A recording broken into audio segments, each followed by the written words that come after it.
Welcome to Muscles and Magic the Gathering, and you are here because you want to learn how to build the best Angel deck of all time. And I'm not going to keep you waiting. I'm not going to keep you in suspense. We're going to get right down to business today. You wanted to build an Angel deck. You want to see the type of cards you want to put in it. I've got you covered. Now, I'm Bobby Maximus. I am the Muscles. These cards, they are Magic the Gathering, something that's been a huge passion in my life for over 30 years. And with that said, let's talk about our commander today, Giada, the Font of Hope. I don't care what anybody else says. This is the best commander you can use for an Angel deck. Now, it is white only, so you're going to be building a mono white deck. As for Giada, flying, vigilance, each other Angel you control enters the battlefield with an additional 1/1 counter on it for each Angel you already control. And then you can tap it. You can add a white mana. Spend this mana only to cast an Angel spell. And luckily that works out for us because this is an Angel deck. Again, this is the best Angel commander ever created. It's got a super low casting cost. It works great in this Kinfolk type of deck, and absolutely would recommend, if you're going to build an Angel deck, build it around Giada. Now let's talk about Planeswalkers. The first Planeswalker up, Miku, Divine Diva, otherwise known as Elspeth Tyrell. I use Secret Lair cards as much as I can in my decks. When I build decks, and if you've seen other episodes in this series, you realize that I don't just build to win. Magic to me is a celebration of joy, a celebration of love, a celebration of a passion of mine. When I sit down to play a game, I want to talk about the cards. I want to showcase them. I want to show off my collection. It's not just about winning. So every chance I get, I'll put a pet card in a deck. I'll put a card I really like in a deck. And I do love the Secret Lair releases. I buy almost all of them. So this had to go in this deck. As for the card itself, it's a casting cost of 5. It comes out with 4 loyalty counters. +2, gain 1 life for each creature you control. There's a life gain theme in this deck that's common with Angels. The -2 ability, create 3 1/1 white soldier creature tokens. We want those tokens for later. Trust me, you'll see why. And then the ultimate ability, destroy all other permanents except for lands and tokens. You have enough tokens on the board, that can be an absolute game ender. Next one up, Archangel Elspeth. Comes out with 4 loyalty counters, casting cost of 4. Create a 1/1 white soldier creature token with lifelink for the +1 ability. The -2 ability, put 2 1/1 counters on target creature. It becomes an Angel in addition to its other types and gains flying. That's really useful in this deck. And the ultimate ability, return all non-land permanent cards with mana value 3 or less from the graveyard onto the battlefield. And then finally, the ultimate Angel Planeswalker, Sarah the Benevolent. Comes out with 4 loyalty counters. It costs 4 mana to bring out. Creatures you control with flying get +1/+1 till the end of turn. That's +2 ability. The -3 ability, create a 4/4 white Angel creature token with flying and vigilance. And then the final ability, you get an emblem with. If you control a creature, damage it would reduce your life total to less than 1, reduces it to 1 instead. So a way to just not ever lose the game. Those are our Planeswalkers. We've got 3 Planeswalkers in this deck. Generally, I don't like to run with that many Planeswalkers, but the theme for this deck fit it. Now let's talk about creatures. First up, one of everyone's favorite cards, a Grand Abolisher, a nice stacks piece, if you will, a way to shut down your opponents. During your turn, your opponents can't cast spells or activate abilities of artifacts, creatures, or enchantments. And what do you know? Another shutdown card. This one from the new Dragonstorm set. Mobilize 2. Whenever this creature attacks, create 2 tapped and attacking 1/1 red warrior creature tokens. Sacrifice them at the beginning of the next end step. And your opponents can't cast spells during your turn. Another shutdown piece. The Dranith Magistrate. All right. And this one is on the Game Breakers list. I was actually looking to see how many Game Breakers I have. I got my mocks filled up to the side. By the way, check the show notes. I will leave you a link to this deck. And it has 2 game changers in it. This is the first. We'll see if you can guess what the other one is. Your opponents can't cast spells from anywhere other than their hands.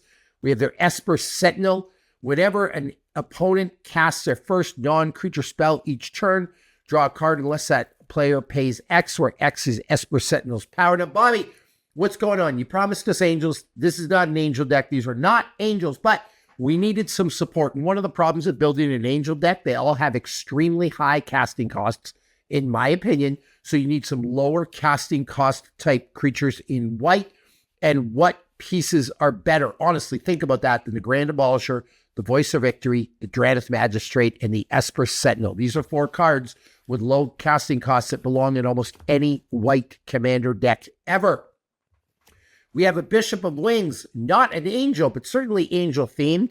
Whenever an angel enters the battlefield under your control, you get 4 life. Whenever an angel you control dies, create a 1/1 white spirit creature token with flying. We have the Mother of Runes. Now, those cards that I talked about, the Esper Sentinel, the Dreadeth Magistrate, I said these are auto-includes in any white deck ever. Mother of Runes belongs there as well. Target creature you control gains protection from the color of your choice until the end of turn. Then we have the Oscillate Pride. Great card from Modern Horizons 3. First strike and lifelink. At the beginning of your end step. Well, I missed a part there. It's got Ascend. If you control 10 or more permanents, you get the City's Blessing for the rest of the game. And at the beginning of your end step, if you gain life this turn, create a 1/1 white cat creature token.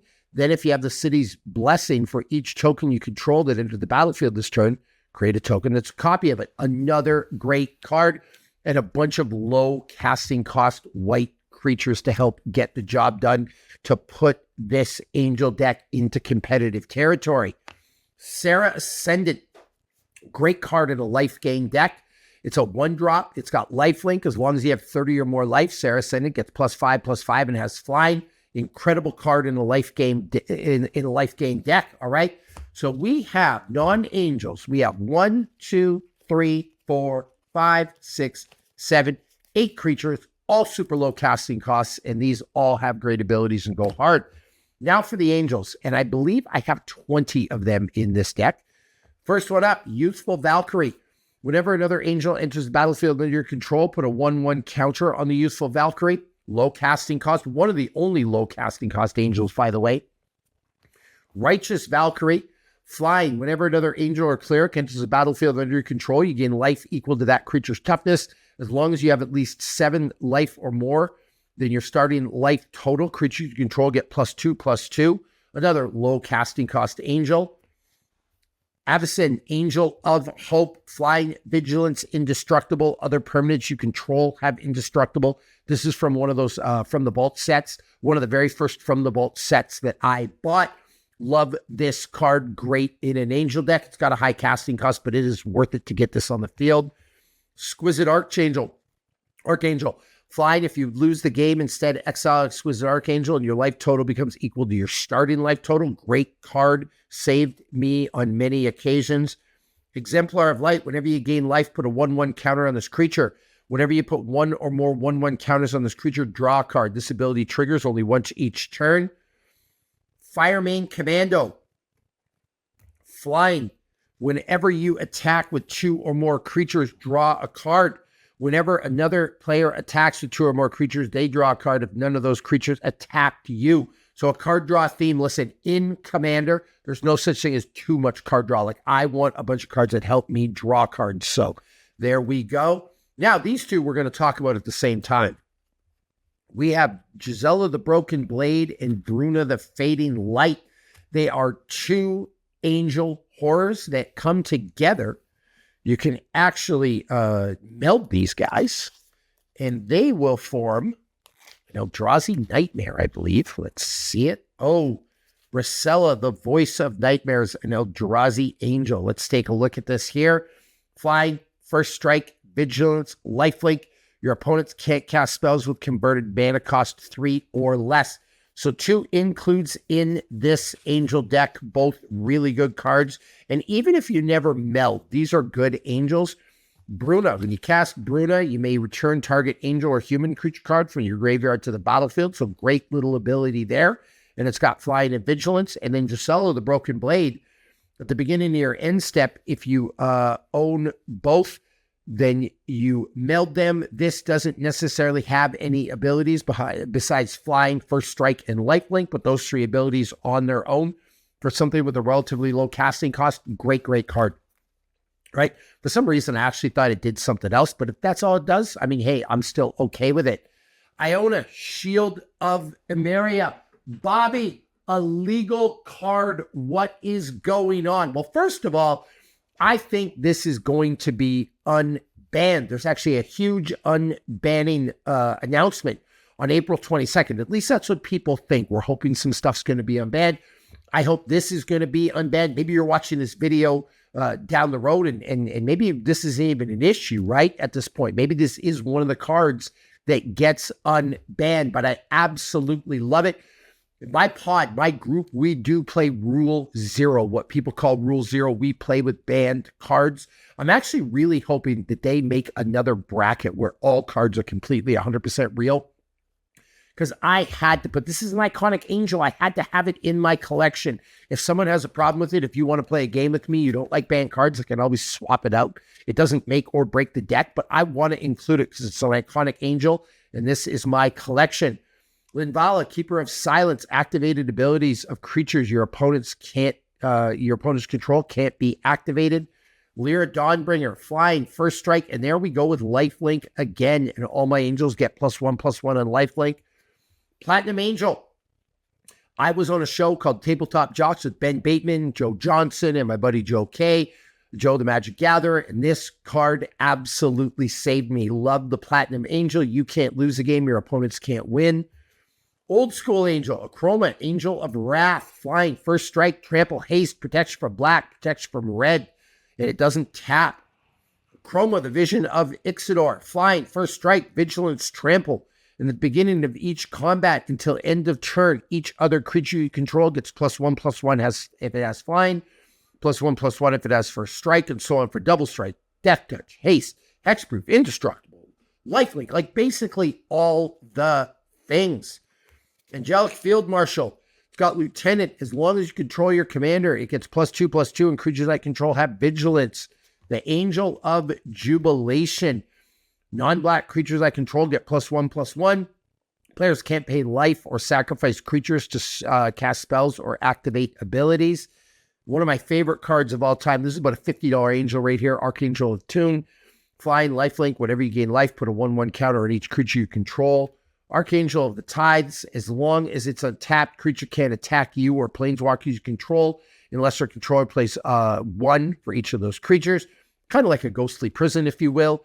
And as long as Archangel of the Tides is attacking, creature can't block unless their controller pays 1 for each of those creatures. Baneslayer Angel, protection from demons, protection from dragons, flying, first strike, lifelink. And the Battle Angels of Tyr. By the way, Baldur's Gate was an amazing set. I just got to put that out there. But the Battle Angels of Tyr, flying myriad. Whenever Battle Angels of Tyr deals combat damage to a player, draw a card if that player has more cards in hand than each other player. Then you create a treasure token if that player controls more lands than each other player. Then you gain 3 life if that player has more life than any other player. So those are my angels. Those are my creatures. I said we had 20, 1, 2, 3, 4, 5, 6, 7, 8, 9, 10, 11, 12, 13, 14, 15, 16, 17, 18, 19, 20. I was right.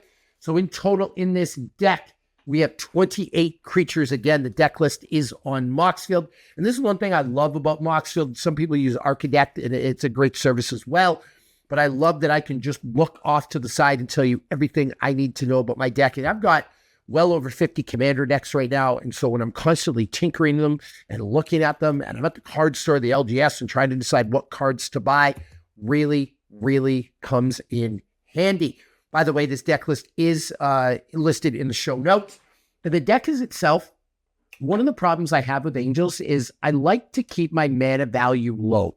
Some people look at average mana value. I look at total mana value of the deck. I find it simplifies a lot of stuff. Total mana value of the deck, and that was going to be a spoiler for the enchantments, but is the amount of mana symbols added together on all the cards. So we have 5, we have 2, that makes 7. So add them all together. For a deck to be super competitive, by my definition, it's got to be under 200. If it's under 200, it moves really, really fast. 200 to 250, it's a fairly competitive deck. 250 to 300, it's kind of competitive, and then over 300, it's not competitive. It's a big battle cruiser. It's like a fun deck. You wanted to put a bunch of big, beefy stuff in there. Now, it can be competitive if it's like what I call a gimmick deck. Like, say, Braids is your commander, or the Prismatic Bridge. That's another great commander. Look those cards up. If you're just using your commander to cheat out big creatures, Kali of the Vast, that's a great Angel commander as well. I like Gisela better, but Kali is pretty good. Then you can have like that higher mana value, but I try to keep it low. The mana value of this deck is 224, so it's still fairly competitive and will move fairly fast. And it's also easier if that's a monocolor deck. Like, I'm willing to go a little higher on mana value if it's a monocolor deck because I don't need a lot of mana fixing. In a 5-color deck, that's really, really hard. Anyway, I digress. Let's now talk about enchantments. The second game breaker, Trouble in Pairs. If an opponent would begin an extra turn, that player skips that turn instead. And whenever an opponent attacks you with 2 or more creatures, draws their second card each turn, or casts their second spell each turn, you draw a card. Card draw. Like I said, it is important in Commander, and that is one of those game changer, game breaker cards. And I've got 2 of them in this deck. This deck is technically, if you ignore the Iona, it's a bracket 3. All right, Court of Grace. When Court of Grace enters the battlefield, you become the Monarch. At the beginning of your upkeep, create a 1/1 white spirit creature token with flying. If you're the Monarch, create a 4/4 white angel. That had to go in there. Luminarch Ascension. At the beginning of each opponent's end step, if you didn't lose life this turn, you may put a quest counter on Luminarch Ascension. And then you put a 4/4 white angel creature token with flying onto the battlefield. Activate this ability only if it has 4 or more quest counters on it. That only costs 2 mana. Authority of the Council's great card for Commander, almost an auto included in any white deck ever. Creatures your opponent's control enter the battlefield tapped. Whenever a creature enters the battlefield under an opponent's control, you gain 1 life. Renewed Solidarity. As this enchantment enters, choose a creature type. I wonder what creature type we're going to choose. I'm going to go with Angels. Creatures you control the chosen type are +1/+0. At the beginning of your end step, for each token you control the chosen type, create a token copy of it. The Flowered of the White Tree, a way to give all my legendaries +2/+1 in Ward 1, or my non-legendaries +1/+1. And then Cathar's Crusade, great card. Whenever a creature enters the battlefield under your control, put a 1/1 counter out. So there is a big 1/1 counters theme in this deck as well. We got Angels, we got Lifelink, and we have counters. Now that we are done with the enchantments, let's talk about our artifacts. Sensei's Divining Top, great card. Look at the top 3 cards of your library, then put them back in any order. Draw a card, then put it back on top of it. Sword of Feast and Famine. All right, I love weapons. Equipped creature gets +2/+2 and has protection for black and green. Whenever equipped creature deals combat damage to a player, that player discards a land. You untap all the lands you control. Caged Sun. It's a great way to get more mana out of your deck. Creatures you control the chosen color get +1/+1. Whenever a land's ability causes you to add 1 or more mana of the chosen color, you add an additional mana of that color. Commander Protection, Swiftfoot Boots. All right, we have an angel weapon, Luxoria, Giada's Gift. Equipped creature gets +1/+1 for each counter on it. Equipped permanent isn't a planeswalker, and it's a creature in addition to its other types. Loyalty abilities can still be activated. All right, Chroma's Memorial. Maybe not necessary in this deck because I got a lot of flying stuff anyway, but why not? It is an angel-themed card, so I put it in here. Maybe better used in one of my other decks. Like, this would be great in an elf deck or a goblin deck to really bump all those tokens you're going to make up. But I used it in this deck because it is angels, and I only had 1 of them. Creatures you control have flying, first strike, vigilance, trample, haste, protection for black, protection from red. Gauntlet of Power, kind of like a Caged Sun, a way to get more mana. Coat of Arms, all right? A great creature anthem. Soul Ring. Soul Ring has to be in the deck. No explanation necessary. Door of Destinies, another creature anthem. Elixir of Immortality. You gain 5 life. Shuffle Elixir of Immortality in your graveyard into their owner's library. And then the Pearl Medallion to bring down the casting cost of all my stuff. Now, one thing I'm missing from this deck, see if you can guess it. You know me, it's one of my favorite cards ever. The Aetherflux Reservoir. I just didn't have any left. I got to order another one, but there's so much life gain in this deck. I need an Aetherflux Reservoir. Like I said, I don't have an extra one. One of the things with me, I build real decks. I don't use proxies, all right? I don't just use graphics on the screen like a lot of other content creators do. These are actually decks I own, that I play with, that are real cards. And so sometimes I don't have all the cards I want. Every so often, it was like, hey, why didn't you put this in the deck? Why didn't you put this in the deck? This was an obvious include. It's just because I didn't have enough of them, right? So I do need another Aetherflux Reservoir. I realize that. Now let's talk about our Sorceries Instants. Amaria's Call. It's one of those two-sided cards with a land on the other side. You can create some Angel Warrior tokens. Farewell. Nice little board wipe. Starnheim Unleashed. Create a 4/4 white Angel Warrior creature token with flying and vigilance. If this spell is foretold, create X of those tokens instead. Wrath of God. Another board wipe. Chroma's Will. I think this actually should have been a game changer. I think this is a great card. If you control a commander, you can cast both. Creatures you control gain flying, vigilance, double strike, or creatures you control gain lifelink, indestructible protection from all colors. Dawn's Truth. Permanents gain hexproof until the end of turn. Love this card from Bloomburrow. Flair of Fortitude. If I sacrifice a non-token white creature spell, I don't have to pay the mana cost until the end of turn. My life total can't change. Permanents I control gain hexproof and indestructible. Gladiator's Dismissal. Love this card from Lord of the Rings. Target creature phases out. If this spell is kicked, each creature target player controls phases out instead. We have Silence. Your opponents can't cast spells this turn. And then two great removal spells, two of the greatest of all time. They happen to be white, Path to Exile, and Swords to Plowshares. Those are my Sorceries and Instants. So that's the bulk of the deck, but we got to talk about lands. Command Beacon. Way to get my commander out, all right? Seraph Sanctuary. Whenever Seraph Sanctuary enters the battlefield, you gain 1 life. Whenever an angel enters the battlefield, I gain 1 life. Add 1 to my mana pool. Minas Tirith, Lord of the Rings. I use a lot of Lord of the Rings cards in my decks because I loved my set. Loved that set. In my opinion, it might be the greatest set of all time. All right, Minas Tirith enters the battlefield, tap unless you control a legendary creature, and then it allows for some card draw. Core Haven, or as Gileath, the Fallen Capital. All right, again, Lord of the Rings cards. Prevent all combat damage that we dealt by target attacking creature this turn. And then Castle Ardenvale, a way to make some white human creature tokens. Those are the fancy lands, the non-basics. And then you have a bunch of really pretty basics here, all right? Love these from the Kamigawa set. I got a ton of them here.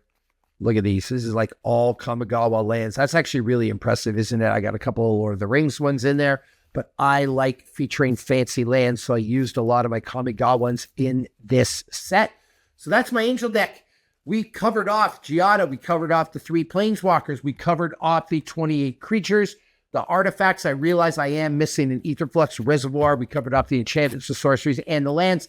And on that note, I would love some advice. I'm constantly building decks, and one thing you'll know about me is I will take your advice. So in the comments below, is there anything I'm missing, especially angels? What else would you add to this deck? A lot of times I check the comments, people leave a recommendation, and I will go and I will actually change my deck. So if you've got some ways to improve my Giada font in the Hope deck, I would love to hear from you. Don't forget to check those show notes for a link to the deck. Oh, and one more thing.